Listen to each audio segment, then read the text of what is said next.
22 जनवरी के दिन अयोध्या में भगवान श्री राम का प्राण प्रतिष्ठा समारोह है। ऐसे में कई देश के नामी लोगों को आमंत्रित किया गया है। इसी लिस्ट में एक नाम है हीरानंदानी ग्रुप के मैनेजिंग डायरेक्टर निरंजन हीरानंदानी का। सर नमस्कार, इंडिया टीवी पर आपका स्वागत है। सर आपसे जानना चाहेंगे कि 22 जनवरी के लिए आपको आमंत्रित किया गया है। आप उस क्षण को अब विटनेस करेंगे, वहां पर मौजूद रहेंगे। आप देश घूमे हैं, आप दुनिया घूमे हैं, आपको कई समारोह में बुलाया भी होगा, आपने बहुत सारे समारोह अटेंड किए होंगे।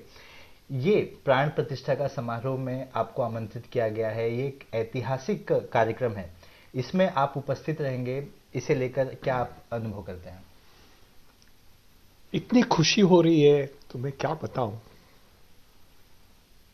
मर्यादा पुरुषोत्तम श्री रामकृष्ण का मैं तो भक्त हूं, लेकिन उनकी ये स्थापना पर मेरे अंदाज से एक पूरा देश का परिवर्तन आ रहा है, क्योंकि लोगों को ये बताया गया है कि हम ऐतिहासिक उनको रिस्पेक्ट दे रहे हैं, उनको आदर्श दे रहे हैं। हम ये सोच रहे हैं कि उनको कैसे हमारे दिल में, दिमाग में हम वापस लेके आए। देश की प्रगति तो होती है, लेकिन वो जीडीपी के हिसाब से होती है।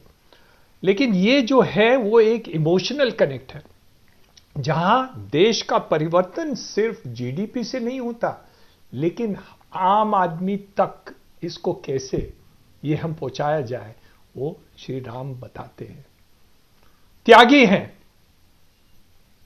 पिताजी के कहने पर उन्होंने उनका थ्रोन छोड़ दिया और चले गए जंगल में। इतना आदर्श पुत्र मेरे अंदाज से कोई भी और वाक्य या कहानी में नहीं है।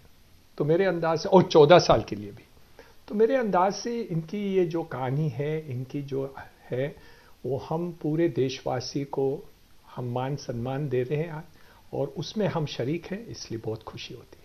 सर 22 तारीख को तो आप अयोध्या में होंगे, जैसे कि आपको आमंत्रित किया गया है। प्रधानमंत्री नरेंद्र मोदी ने कहा है कि उस दिन लोग अपने घरों में राम ज्योत जलाएं, दिवाली मनाएं। तो आपकी और आपके परिवार वालों की क्या कुछ तैयारी होगी? पूरी तैयारी है।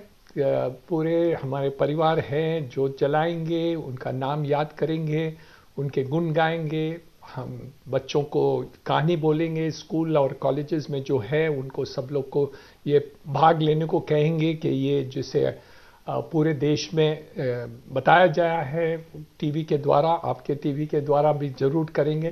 तो मेरे अंदाज से ये सबको शरीक होने से एक होता है कि एक एकता रहती है। लोगों को एक भावना रहनी चाहिए कि हम कैसे ये ऐसे व्यक्ति को याद करें जो आदर्शी रहे, जो एक हमारे जो संस्कृति है, जो हमारे पूरी कथा है, कल्चर है, जो हमारे सब आइडियाज है, आदर्श है, वो हम कैसे पहुंच सकते हैं। और हमारे देश में ये सब है, तो और इसको पहुंचने में हम क्या आगे कर सकते हैं, ये महत्व की बात है। सर 90 के दशक में जब उस जगह पर राम मंदिर बने, उसके लिए कई लोगों ने अपनी जान गंवा दी, कई लोग संघर्ष कर रहे थे।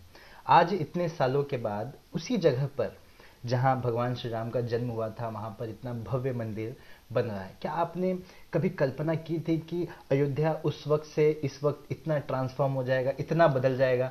आज अयोध्या में एयरपोर्ट भी है, रेलवे स्टेशन भी है, और उसका विकास तो आप देख रहे हैं। बात एक छोटी है लेकिन बहुत बड़ी है। छोटी क्यों है?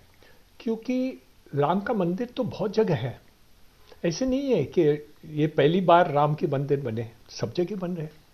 लेकिन जो विराट भव्य, जो बड़े पत्थर पर हमने किया है, अयोध्या जहां उनका जन्म हुआ था, जहां वो थे, जहां वो राजा रहे थे, वहां करने पर एक संतुष्टि होती है, एक खुशी होती है, एक प्यार रहता है कि इसको हम कैसे याद करें।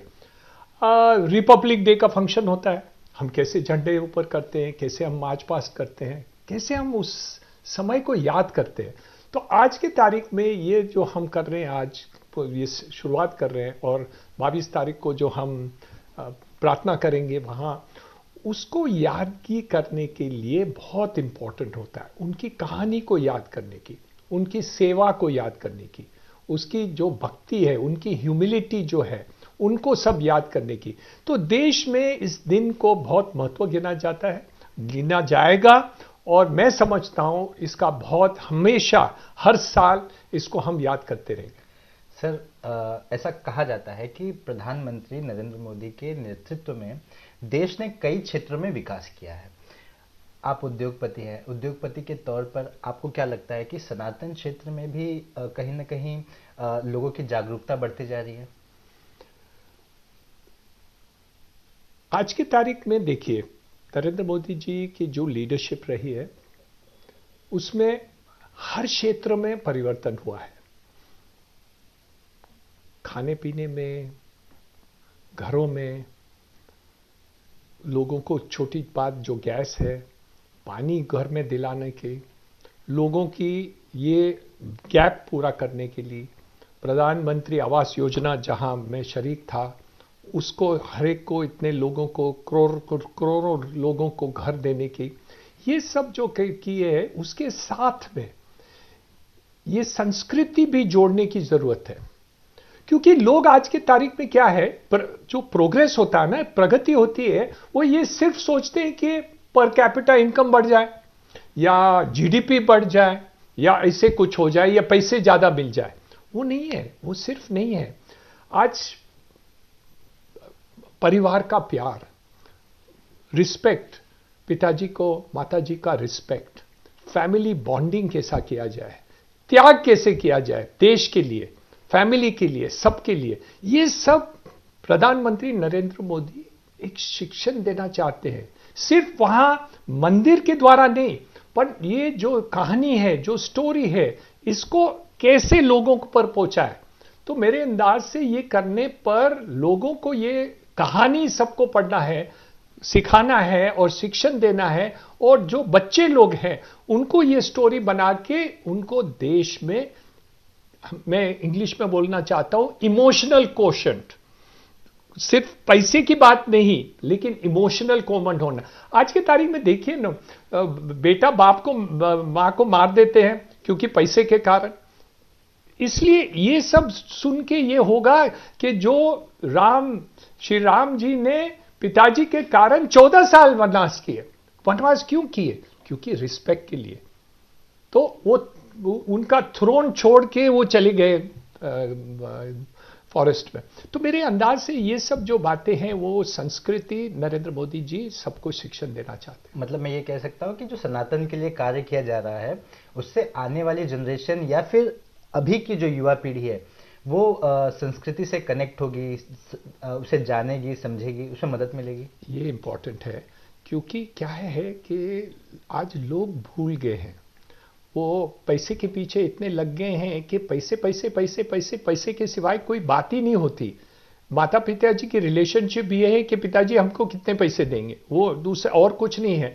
तो ये सोच बदलने के लिए श्री राम जी की गाथा, उनकी कहानी, उनकी स्टोरी, सैक्रिफाइस की स्टोरी, निस्वार्थ जो जीवन देना चाहिए फैमिली के लिए, उनके देश के लिए, वो थ्रोन के लिए, वो सब सैक्रिफाइस करके सीखना चाहिए। मेरे अंदाज से ये शिक्षण नरेंद्र मोदी जी पूरे देश को देना चाहते हैं।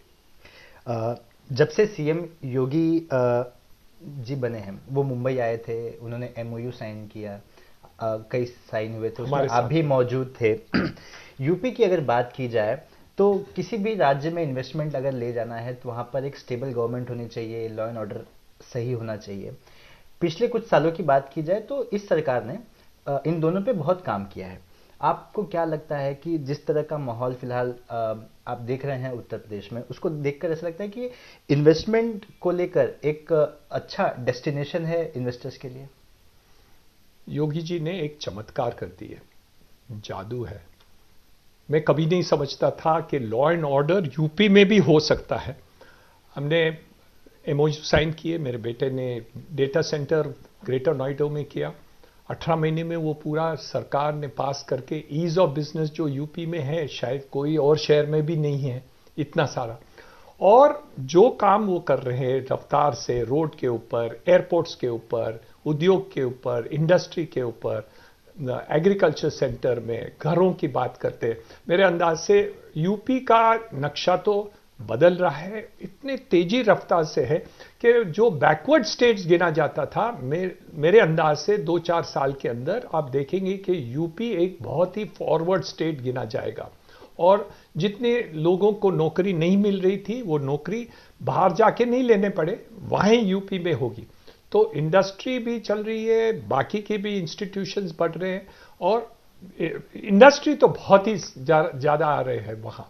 तो मेरे अंदाज से योगी जी की लीडरशिप में लॉ एंड ऑर्डर बहुत महत्व के परिवर्तन हुआ है, और आगे जो इंडस्ट्री बनेगी उनकी लीडरशिप से बहुत ही परिवर्तन आए हैं, आ रहा है, हो भी गया है, आ भी रहा है और आगे आएगा।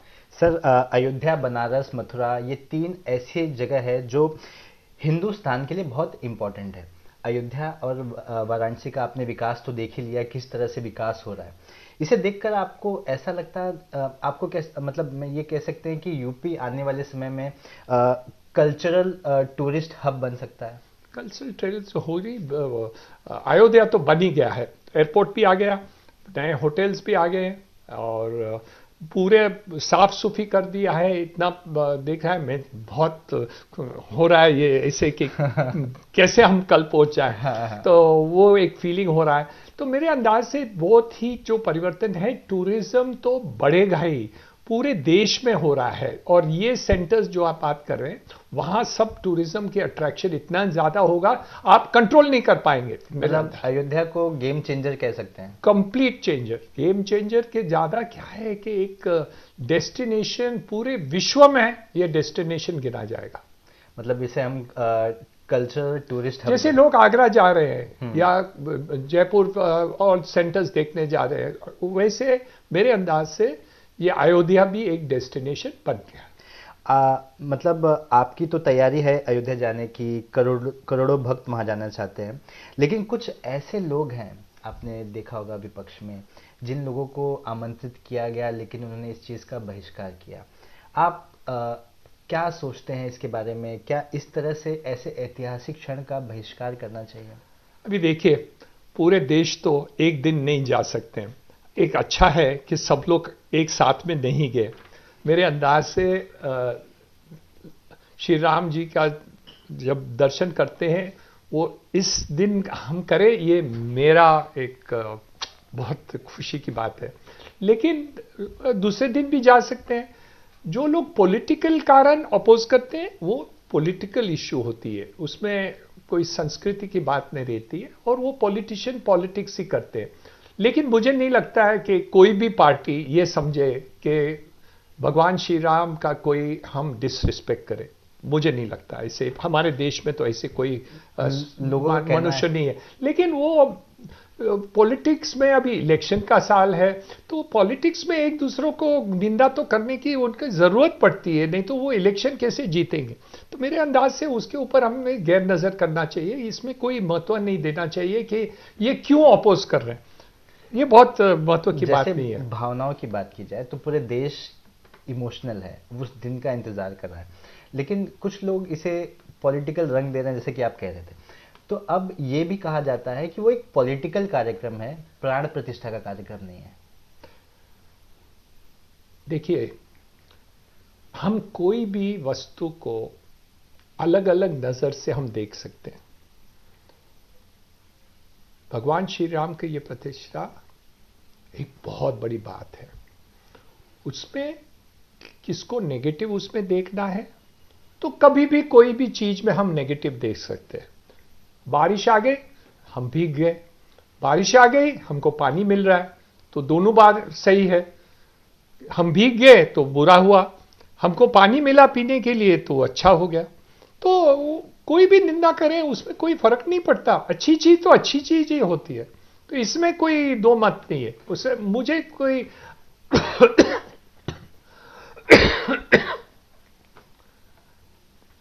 इसका कोई मतलब नहीं है, कोई महत्व नहीं है। पॉलिटिक्स को पॉलिटिक्स में रखिए, ये बहुत बड़ा कार्यक्रम है और उसके ऊपर हमें कोई और दो मत से, दो आंखें से नहीं देखना है। दो आंखें हो लेकिन दृष्टि एक ही है, भगवान श्री राम। आखिरी सवाल पूछूंगा। बहिष्कार तक तो ठीक था, लोग भगवान राम मंदिर को लेकर अनाप शनाप बातें भी कर रहे हैं, खासकर भगवान राम को। एक बड़े नेता ने तो कहा कि भगवान श्री राम मांसाहारी थे। तो कुछ लोग ऐसा कहते हैं कि राम मंदिर उस जगह बन रहा है जहां पर भगवान श्री राम का जन्म हुआ ही नहीं था। आप अपने उद्योगपति मित्रों को भगवान राम के प्रति क्या कहेंगे, या फिर उत्तर प्रदेश को लेकर क्या संदेश देना चाहेंगे? देखिए, गीता पाठ है, उसमें आप गीता पढ़ेंगे ना तो उसका कोई अंत अलग आता है।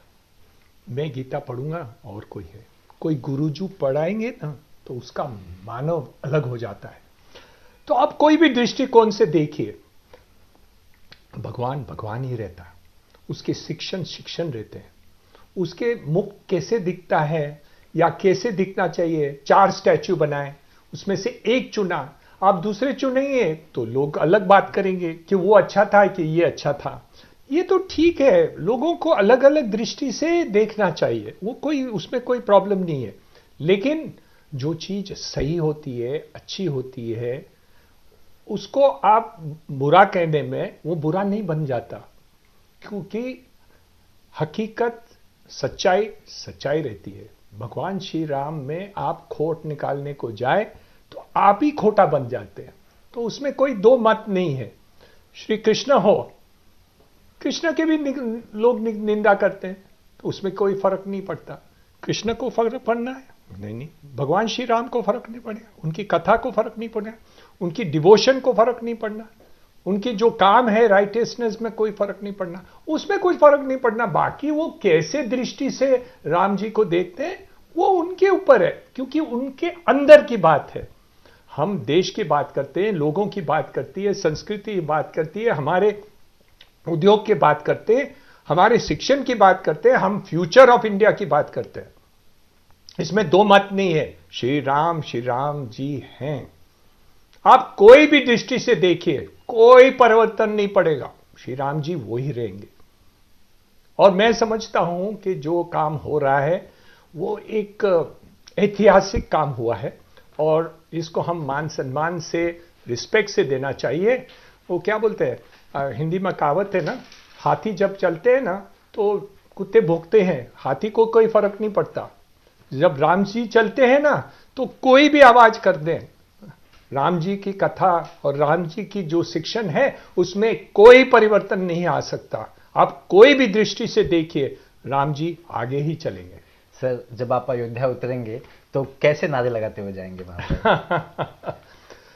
हमारा दिल और दिमाग दोनों राम जी के ऊपर है, उनके आशीर्वाद चाहिए हमारे परिवार के लिए, हमारे एक्सटेंडेड फैमिली और जो लोग हमारे देश में रहते हैं उनके लिए, प्रगति के लिए, सब लोगों के लिए हम प्रार्थना करेंगे कि सब सुख शांति से करें, उनके देश को आशीर्वाद दे कि हम नंबर, वो क्या बोल रहे थे, 20 साल में हम नंबर 3 हो जाएंगे। हम तो चाहते हैं कि हम नंबर 1 हो, लेकिन सिर्फ पैसे में नहीं, जो राम जी के शिक्षण है ना उसमें हम नंबर 1 बन जाएंगे ना, और हम जीडीपी में नंबर 4 भी रहे ना तो बहुत खुश रहेंगे। मुझे याद है मेरे नाना नानी के घर पर हम रहते थे, हम 20 लोग जाते थे, 5-5 हमारे कज़न हैं, इंग्लिश में कज़न बोलते हैं लेकिन हिंदी में हम लोग भाई भाई बोलते थे। तो हम भाई भाई रहते थे ना, तो हम 5 लोग एक रूम में सोते थे। आज की तारीख में हमारे बच्चे लोग आए ना तो वो 2 जन एक रूम में सोने में कठिन होता है, उनको आदत है कि हमारा तो इंडिपेंडेंट रूम चल रहा है। तो ये सब जो संस्कृति आएगी, ह्यूमिलिटी की रहेगी, देने की रहेगी, सर्विस की होगी, सैक्रिफाइस की होगी, ये शिक्षण पाने में बहुत ही महत्व की बात है। वो एक महत्व की बात रहेगी राम जी की दर्शन से, राम जी के शिक्षण से, और ये स्थापना होने के कारण। इसलिए जब मैं वहां पहुंचूंगा यही प्रार्थना होगा कि आप देश को आशीर्वाद दीजिए कि इनकी प्रगति सिर्फ पैसों से नहीं हो, इमोशनल क्वेश्चन से हो, पारिवारिक हो, तो ये फर्क आएगा। मतलब आप तकलीफों को समझना भी चाहते हैं, इस वजह से आप कई बार ट्रेन से भी ट्रेवल करते हैं, आपके वीडियोस हमने देखे हैं। तो हमारे साथ निरंजन हिरनदन थे, जो बता रहे थे कि वो कितने भावुक हैं और बेसब्री से इंतजार कर रहे हैं कि 22 तारीख का वो दिन आए और मैं अयोध्या जाऊं और इस पूरे कार्यक्रम को जो कभी न भूल पाने वाला कार्यक्रम है उसका हिस्सा बनूं। उनका एक ही मत है कि कोई कुछ भी कहे, भगवान के प्रति जो उनका प्रेम है, जो उनकी निष्ठा है, उसके आगे किसी का कोई भी, किसी के किसी शब्द की कोई भी अहमियत नहीं है। कैमरा से विजन भदौरिया के साथ सूरज ओझा, इंडिया टीवी, मुंबई।